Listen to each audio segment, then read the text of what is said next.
Okay, peace and greetings, everybody. Listeners, watchers, thinkers, welcome. And welcome to Living Earth Sanctuary. I feel like I've been taking most of these videos moving around and on the road. I'm at Living Earth Sanctuary in Bulbancha. We also have a Living Earth Sanctuary on Mohawk land in upstate New York, so called. So, yeah, welcome everybody. Welcome.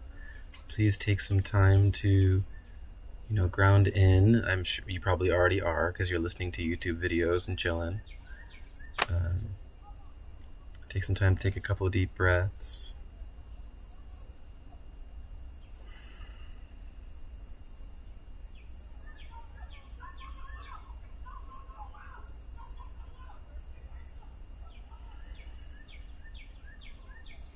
Deep breaths through the nose with a soft belly.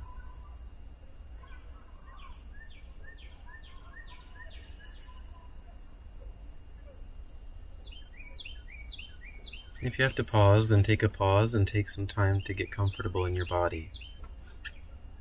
Do what you gotta do.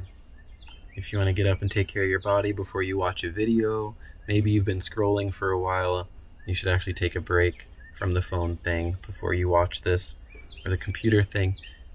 Either way, tend to your body, tend to your mind, tend to your spirit, first and foremost, before we get into it. So I give you all thanks for tuning in, and I'm just grateful to everyone who is following this journey. I'm grateful to all of you. So,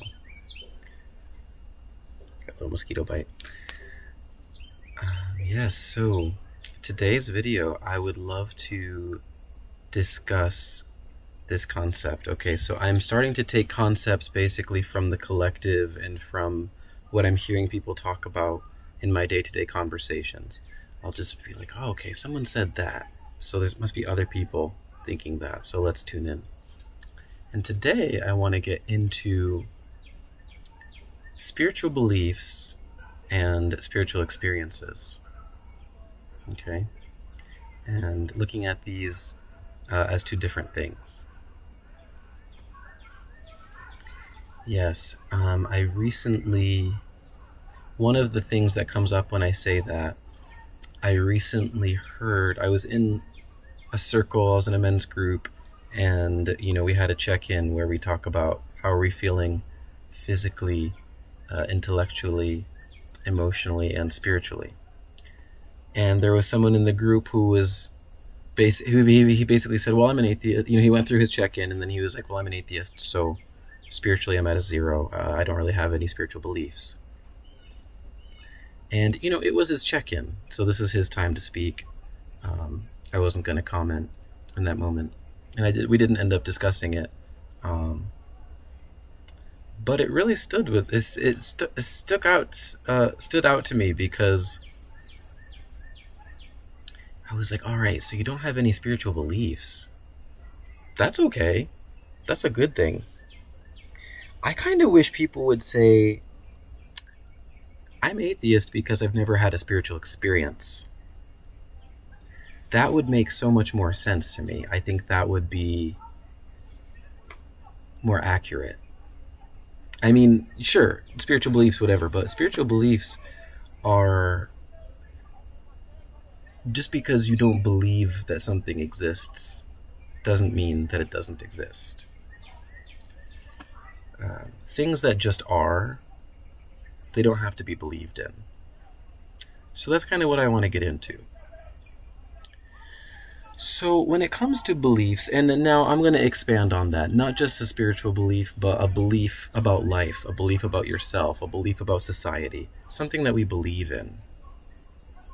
A great number of our beliefs that we have came to us from our parents, from our schooling, from our peers, our friends, especially during our formative years, as kids and as young teenagers and slightly older teenagers and all of that time period. while we're still considered a child, that's when most of our beliefs tend to form. And that's very interesting because at that time, we're not necessarily consenting to or aware of the beliefs that we're forming and the beliefs that are put onto us. But we often would just accept them as true.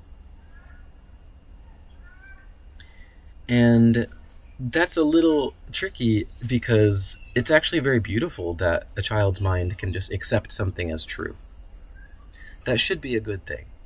If one's elders are wise and grounded and healthy mentally, spiritually, emotionally, then ideally they would be handing us very helpful beliefs that assist our personal expansion. Unfortunately, a lot of us have experienced our caregivers or certain adults in our lives giving us beliefs because that's what makes them feel comfortable. They give us a belief because they want to shape us into a certain form. They want to persuade us to be a certain type of way. But they're not necessarily always giving us a belief that actually is meant to assist us personally as a soul on our journey. So it's a very important distinction to make. So, what is a belief now? So, a belief is interesting. It's a very, it at times is a very intangible thing. It's something that really just exists in the mind, which is powerful. It's they can be very powerful, especially because they are operating without our awareness.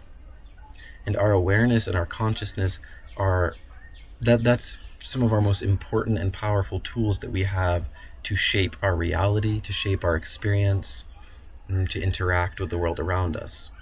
So if we have a belief that's running a program in our mind, it's running a frequency that we're unaware of consciously, that is so powerful. It's almost like being possessed in a way. It's like a certain entity or spirit is inhabiting our body, using our energy. It's like identity theft. It's like it's using our form, it's using all of this energy from us, but we didn't actually give it permission to do that. So it's very, very important for us to examine the beliefs that we were given and told, and then really measure it up to our personal paths in this life. And if it's not something that supports your personal path, if it's not something that expands your personal path, if it's not something that makes you feel good, basically inside, and by feel good, I literally mean like it raises a sense of comfort, a sense of wellness, love, excitement, these positive emotions, there's many of them. If it doesn't give you a whole wave of positive emotions to be conscious of it, then you might be better off just throwing it out. Okay. So, there's been times when I have said that I don't like the word belief. And when people say, like, well, what are your spiritual beliefs? I would kind of say, like, well, don't ask me about my beliefs. Like, but I don't want to talk about it. Don't ask me about that. Ask me about my spiritual experiences. Okay? Because I've got some wacky I've got beliefs that are just in here that I really don't have any material evidence for. And I want to get back to that in a moment, not having material evidence for it. Because that's a very powerful thing, to have awareness of reality beyond the material. That's powerful. But it gets twisted. It can be twisted against us, unfortunately, in a way that makes our path in life laden with more suffering than it needs to be.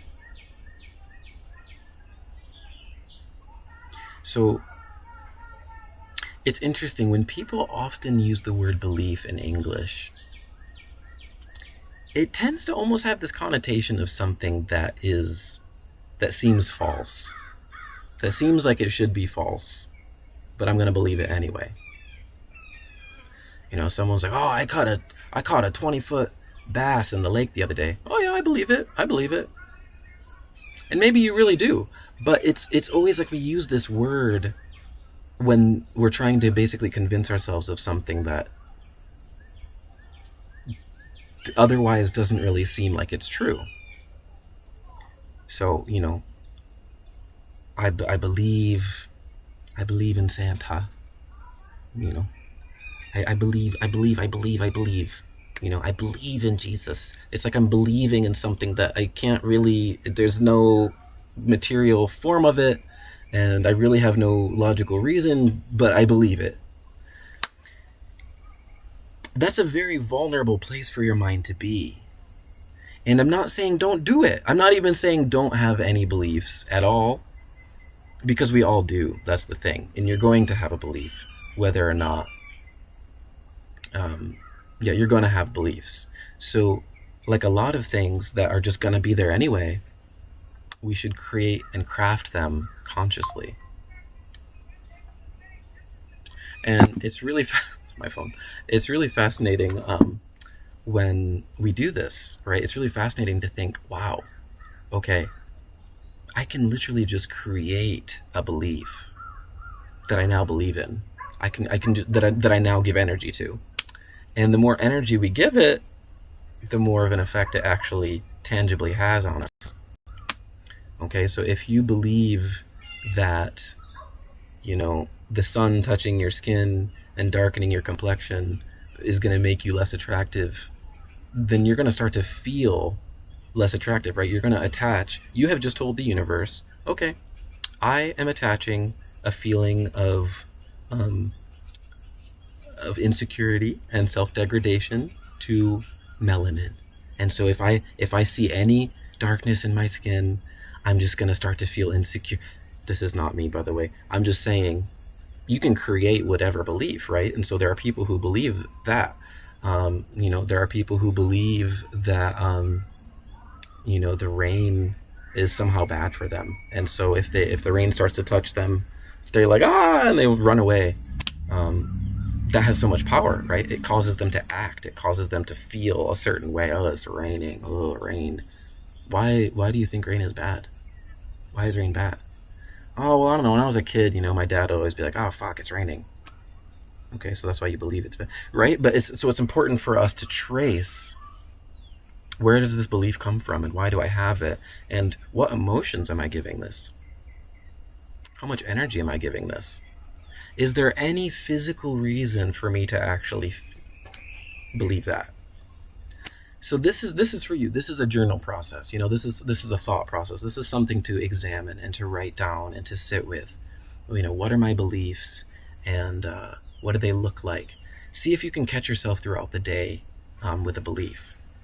See if you can catch yourself.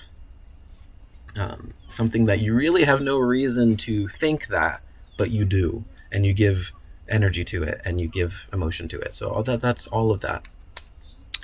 So a very interesting thing is that I've had a lot of discussions with people who say that they don't believe in anything spiritual. They don't believe in anything non-physical. And when they say those words, I don't hear believe, I hear perceive. I hear that you're not perceiving the spiritual realm. You're not experiencing the spiritual realm. Okay? Our ancestors, for 100,000 generations, so to speak, they didn't believe. It wasn't the beliefs necessarily that were the backbone of their spiritual existence. It was their experience. They were tripping out together, literally, calling in the spirits, seeing them, hearing them, having sex with them. I don't care who your ancestors are. They were doing this. So personally, I will never, my spiritual path could go many types of ways, right? Maybe I'll subscribe to a religion someday. Who knows? But I will tell you this, I will never say there's no such thing as spirit. There's no such thing as the metaphysical. There's nothing invisible influencing our thoughts and our existence and our experience. I will never say that. Why would I never say that? Because I have had a significant number of spiritual experiences in my life. Now, spiritual beliefs can come and go. They can change. They can come and go.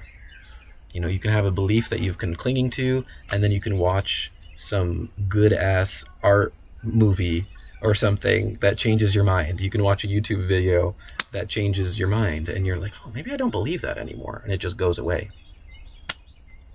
When you have an experience, that's not going away. Someone can be like, oh yeah, there's no such thing as spirits in the forest. And I'm just sitting there being like, oh, have you ever experienced that? Have you ever experienced something like that? And most of the time, people who are already leaning towards, a non-spiritual life path will say, no, I've never experienced anything like that. Well, that's why you don't think it exists. You've never experienced it. So, again, I'll tell people, don't ask me about my beliefs, ask me about my experiences. So, knowing that our beliefs are shaping our subconscious, they're shaping our emotions, they're shaping our actions, they're shaping our thoughts, it is very important, I'm going to say it again, it's very important for us to become aware of the beliefs that we have had downloaded into our minds, especially when we were at our most vulnerable as children and those things came into being. There's so many examples I could give. I think a very easy example is certain beliefs around money, let's say. And yeah, it's like what we have to do to deserve the energy that just allows us to continue existing, basically. And if you really boil it down in your logic a little bit, and you're like, well, I don't think I need to like do to receive this certain type of energy that just allows me to continue doing what I was already going to do. Right? It's like, just break it down as much as you need to, and question like, well, how do I behave financially, and where did I learn that from? And how would I like to behave? And who would I like to learn behavior from? Who would I like to absorb beliefs from? What would I rather do? All of that. It's so exciting once we realize that our life is in our hands. And it really, we are the main character of our own story. We get to customize however we like, within and the outside of our form. That's very exciting.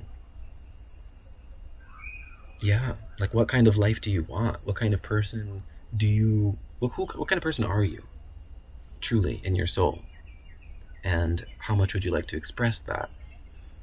What sort of beliefs does that person have? And it's so beautiful and blissful once you start to catch yourself, especially when you have cycles of negative beliefs that may have been given to you by others, and you start to catch yourself. I love when I notice my cortisol rising. Now, it's such a powerful indicator. I'm like, whoa. I'm feeling stressed. Why? What's going on? Oh, this is kind of reminding me of that thing that I learned from my caregiver at one point. Well, I don't really want to believe that. I want to believe that anything I choose to do that is beneficial for me and for others is going to work out just fine. And it's not waiting for the money. It's not waiting for, permission. It's not waiting for the government to say, go ahead and do it. It's just in flow, and I'm just going to make it happen. I'm just going to allow it to happen. And that's it. There's something so freeing about that. So that's really all I want to communicate today. I think this is more, this is less about me having something to say and download, and more about y'all as the viewers thinking about these things, my beliefs versus my experiences. And what kind of beliefs would I like to have to lead to what kind of experiences? All of that. So please hold that with some gentleness, and feel free to journal. Like I said, feel free to reflect. Feel free to have a conversation about it with your friends and trusted minds that are around you. and I hope it's nourishing food for your body, mind, and spirit.